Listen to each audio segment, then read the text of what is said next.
last two stories that I'm going to be telling you are a bit harder to explain, and they could potentially have some kind of paranormal explanation to them.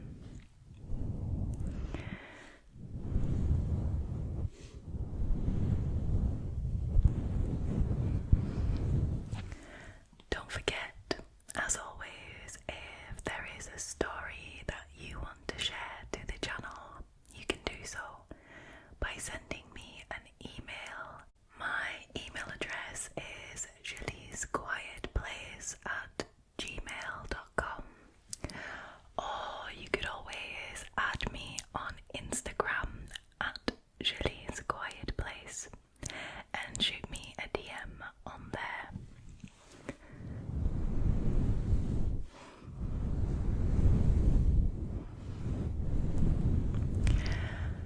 Now, without further ado, let's jump right into the first story of this evening. So the first story was originally posted by a user called Veronica_3, and her story is called Smell This Perfume.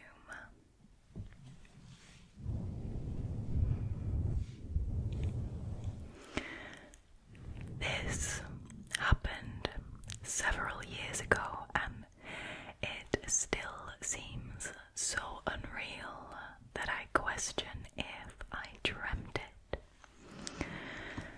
But I know it actually happened.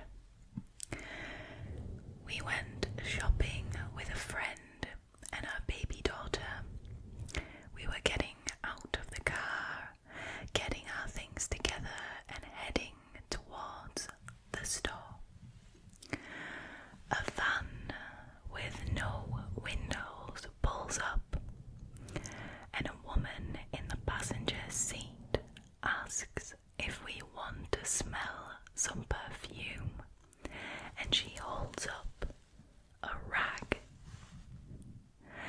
I immediately thought, this can't be real. It's an urban legend. My friend, bless her heart, began walking towards the van, and I grabbed her and said something to the effect of, "Heck no, lady, and you better get out of here before I call the cops." The van then drove away, and we went into the store pretty much in shock, as one would be. I still can't believe this actually happened, but I'm positive that they were after us. We were two young 20-somethings, or after the baby. So yeah, don't smell perfume on a rag from a strange car, kids.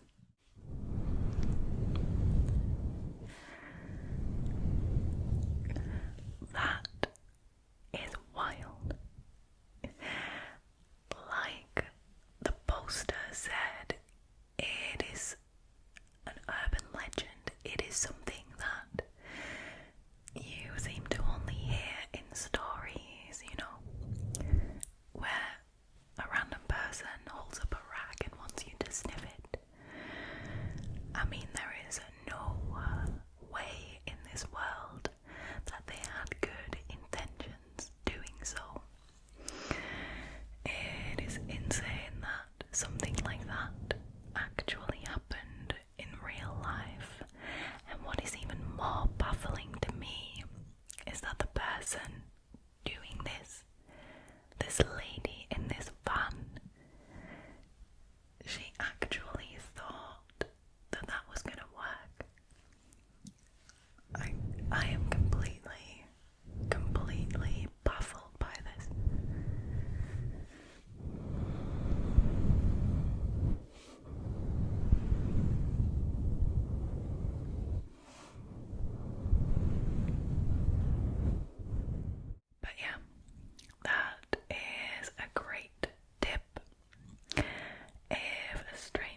user called LanaDelLolita,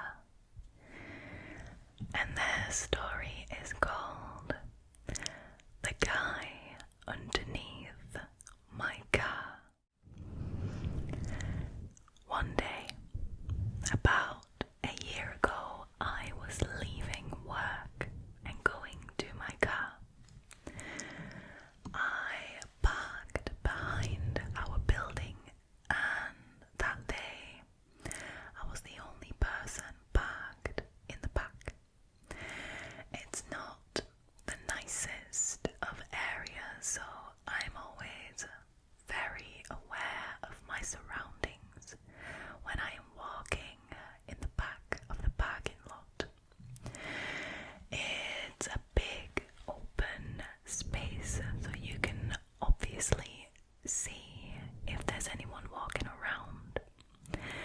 I was in the middle of this parking lot, so lots of open room around me. I got in my car, I locked it, and I started setting up my phone to put music on. Now, I had this gut feeling telling me to look up in my rearview mirror, and a guy pops up from behind my car with his hands on my trunk. He started waving his arms in a come here motion, and then started walking around my car to the driver's side. I was obviously scared, and I immediately floored it out of there, but he was running, trying to catch up with my car. I lost him, but when I was home and I was thinking about it, I realized that the only place that he could have possibly come from was from underneath my car. I otherwise would have seen him in the parking lot, and there is no way he could have run through the open lot and been able to pop up behind my car in the couple of minutes it took for me to set up my phone. I check under my car every single time now.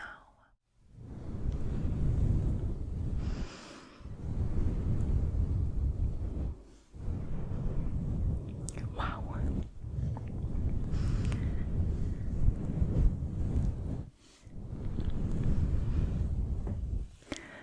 Obviously, we don't know what this person's intentions were, but I can't imagine his intentions being in any way good. This is another one where, honestly, it baffles me. Like, what does it take for a person to crawl under somebody's car? How messed up do you have to be to do that? And to deliberately think about doing it, not realizing it's wrong, then actually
Next up is a story by a user called anaesi. I'm not actually quite sure how to pronounce this, but it's on the screen. And their story is called Creepy Lady at the Zoo. Alright, so about a week or so ago, I went with my best friend's family to the zoo. I am a 15-year-old female, and my friend is also a 15-year-old female, so we were allowed to roam the zoo on our own, as long as we kept an eye on a little cousin who is a 5-year-old boy. We were leaving the monkey exhibit, and we were making our way back to their family, who was seated by the entrance of the exhibit. The path that led back to the entrance didn't have many people on it other than families that may have decided to take a little break on one of the many benches there were on the left side of the path. My friend was walking on the right of me, and her little cousin was walking to my left. Me and my friend were talking while her cousin was skipping, as children do, next to us, when a shrill voice interrupted our conversation. "Oh, look at you. I could eat you up." Me and my friend looked over to a bench where an old woman who looked to be in her 60s and a man who looked to be in his early 30s sat. The lady was the one who had spoken, and her attention was on my best friend's cousin. "You're a little chubby, but your hair is beautiful, baby." Me and my friend gave the woman a tight smile, slowing our walk and allowing the woman to keep on talking to my friend's cousin. The lady then asked how old he was, and he politely responded with his correct age. The woman continued to ask simple things like his favorite color and if he was enjoying the zoo. And me and my friend, we allowed this as we didn't really have to be anywhere in a hurry. While the woman continued to ask questions, I looked over to the man next to her who was studying me and my friend intensely. He looked away when we made eye contact, but his mouth curved into a creepy smirk as he turned and focused his attention on my friend's cousin. After another minute or so of questions, the boy began to look bored and turned to me and my friend and asked when we were going to go back to his nana and his auntie, which is my friend's family.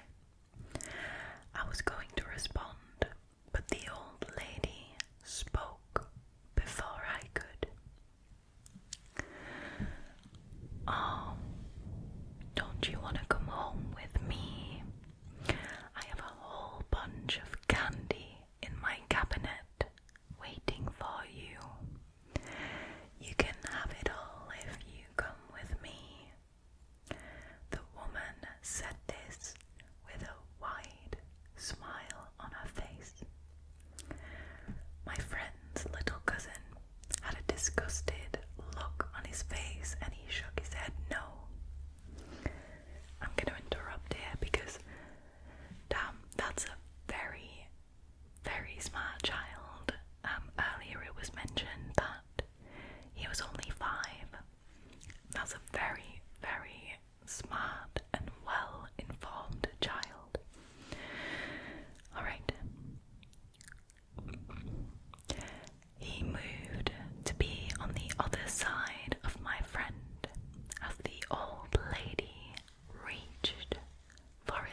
saw the two of them.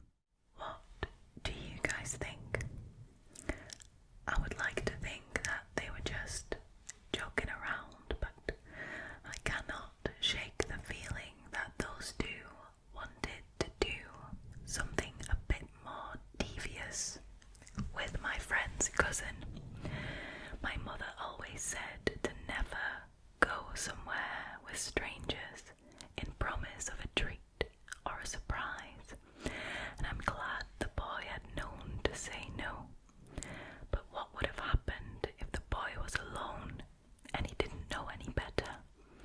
Or if any child was alone and didn't know any better for that matter?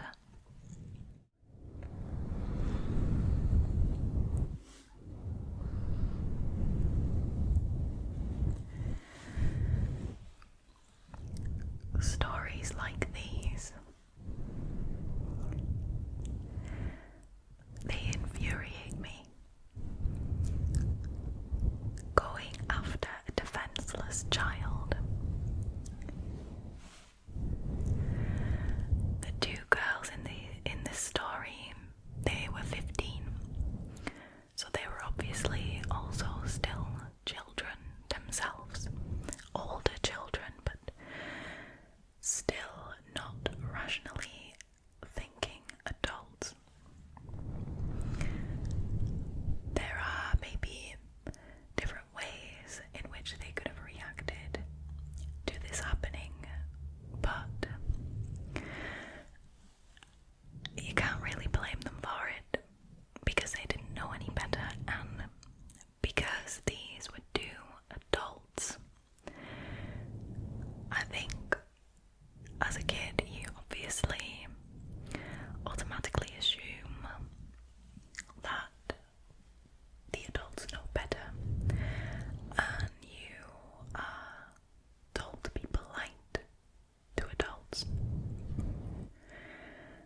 But in this case, there is no way that that bear had good intentions with this kid. If they were joking around, because that was kind of the question that was asked at the end, that is some terrible, disgusting, dark humour. Joking around about kidnapping children. No, that's disgusting. I don't think they were joking around. I don't think they had good intentions.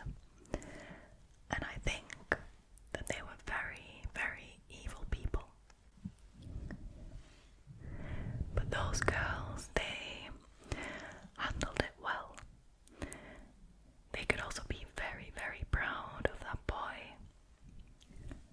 That little boy deserves all my respect. And his parents do as well, because for a 5-year-old to know that he's in a dangerous situation, that's some good parenting right there.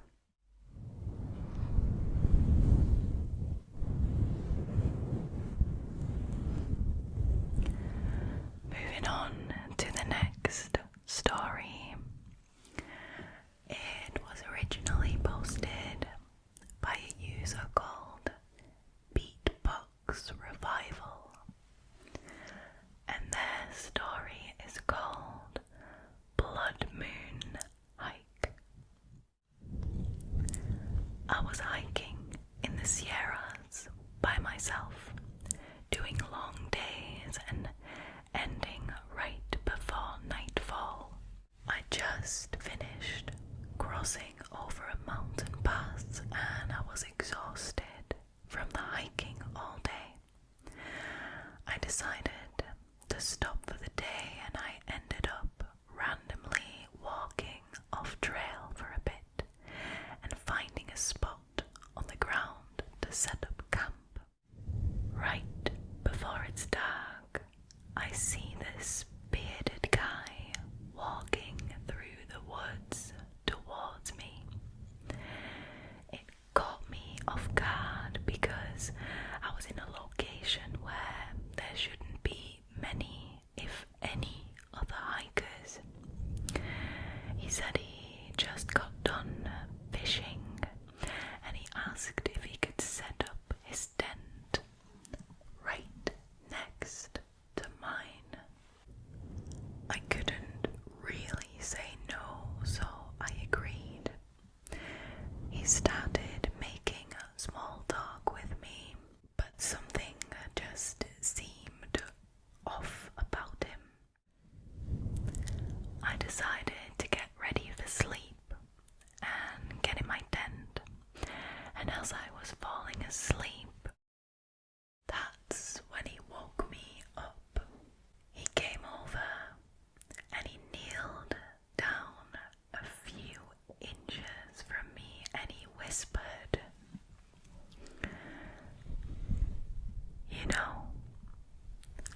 cell reception.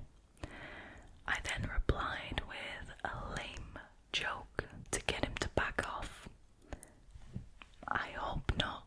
I still have a lot of miles to hike. He then said, "Well, you sleep tight. By the way, my name is Spirit." He then went into his own tent and he closed the door. The rest of the night I stayed awake. I took a tent stake and I held it in my hand. A few times he got out of his tent and then he looked around and went back in there. Once I noticed that he was asleep, I packed up all of my stuff and I literally ran down the trail in the pitch dark until I was miles away.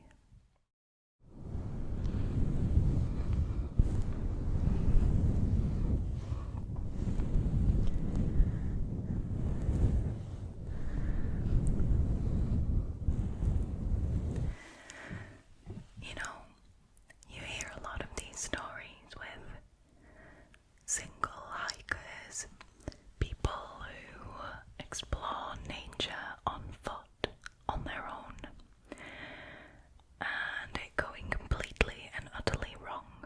And these kind of stories, they become urban legends.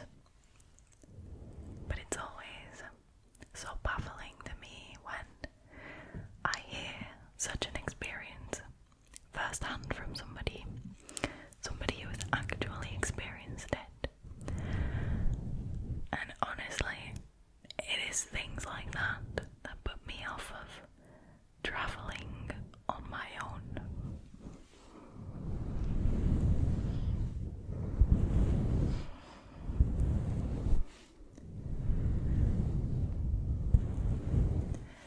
As you know, I've also had my fair share of creepy encounters while travelling.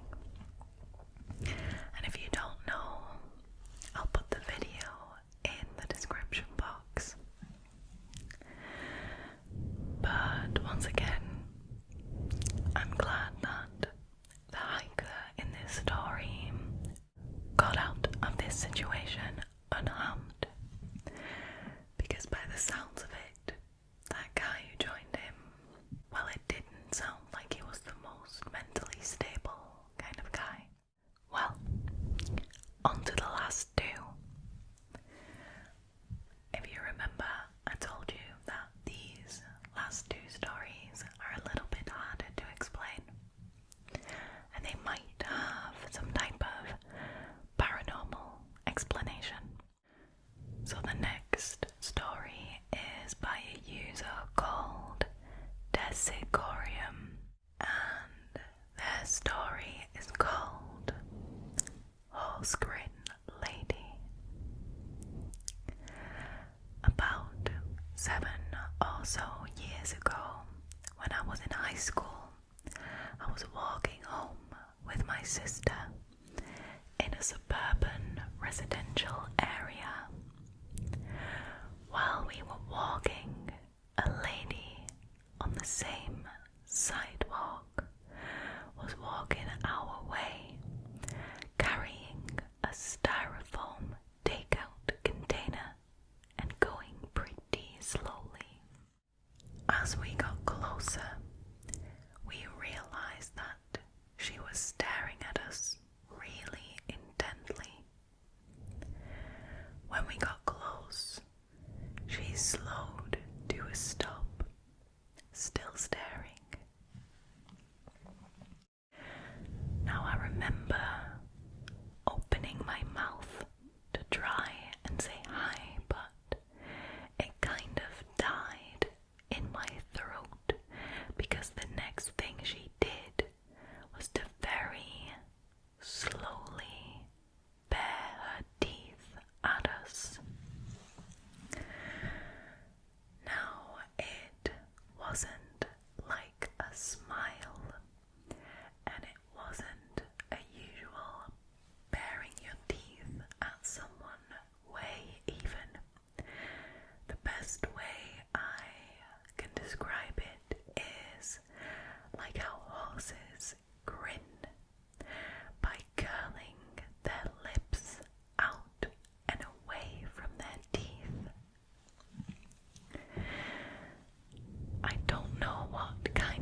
since then.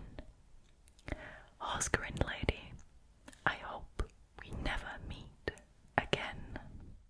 Now, people in the comments have pointed out that maybe this strange lady was trying to smile at this Redditor and their sister, but they point out that she had started staring at them even before they reached her, and she turned to keep staring at them as they walked past.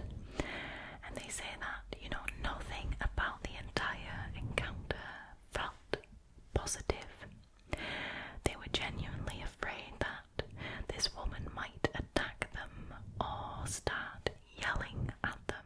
If the lady was trying to smile at them, she could have just waved or make any other attempt to greet them, but she didn't. She just stood there and she stared and she curled her lips into a horse smile, which is so terrifying. Like, how is that even humanly possible? I'm not going to attempt to do it.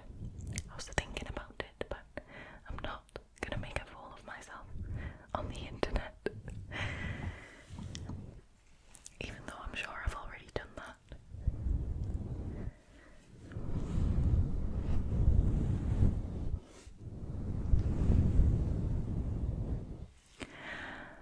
The last story is incredibly strange.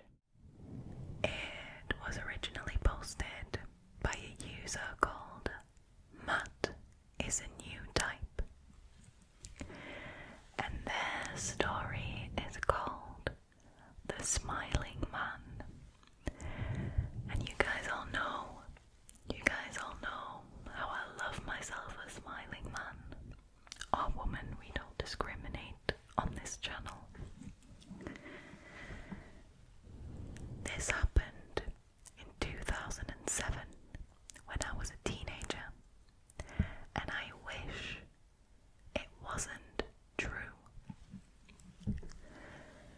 I was walking home after visiting a friend like I had done many times before. I lived in a rural town in North Carolina. It's mostly woods and open fields with no one else around for miles. As I was walking along a dirt road with trees and bushes on both sides, I noticed something out of the corner of my eye. It was a man, but not like any man I had seen before. He was staring at me from behind one of the trees, and he was smiling widely. His features are difficult to describe. He was very tall, more than 6 foot tall easily. He had beady black eyes, and he barely had a nose. So I'm kind of imagining this to be a crossover between Lord Voldemort and Coraline, what is it called with the beady button eyes? Coraline, I think. Alright, carrying on. He was wearing some kind of suit. Not like a business suit, but a one-piece suit. Like a jumpsuit, I'm guessing. And it was metallic and reflective. The feeling that rushed over me when I saw him was one of the worst feelings I had ever had in my entire life. I had been afraid before, but this was beyond fear. I was terrified to my core.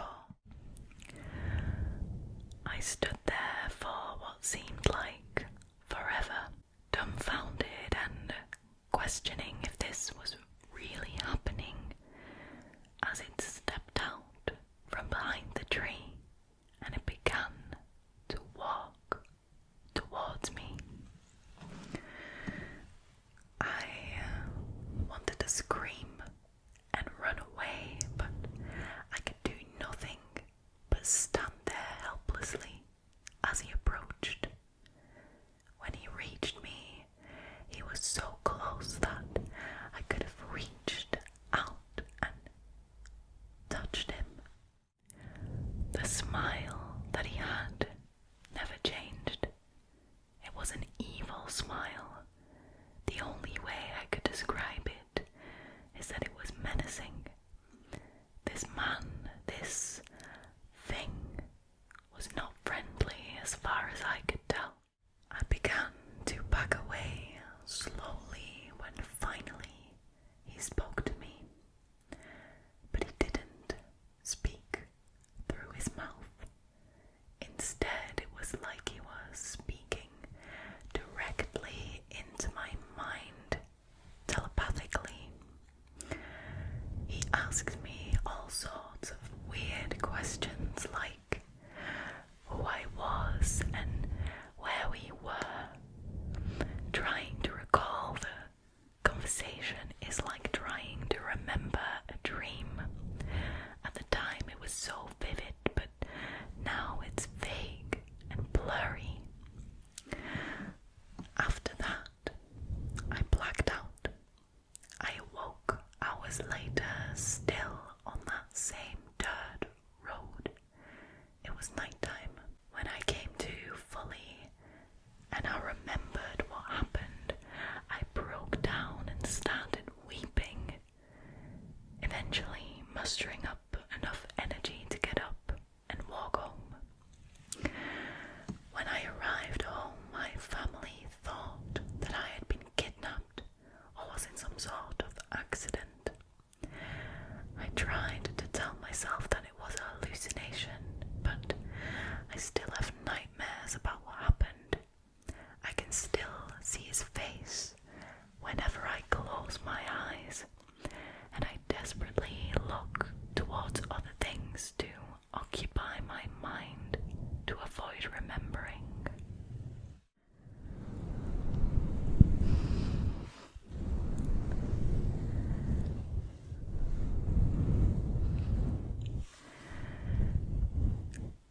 Firstly, that story is incredibly well written.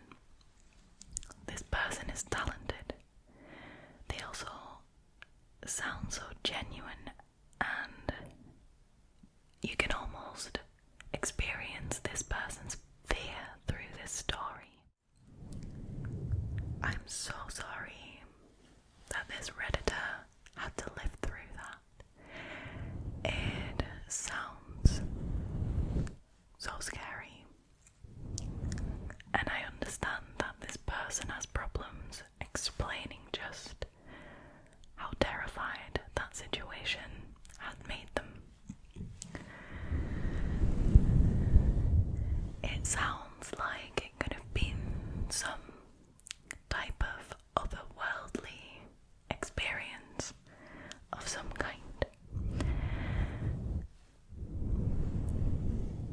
At any rate, I am once again very glad that this person got out of this situation unharmed, and I hope that as time goes on, they are able to erase the image from their memory.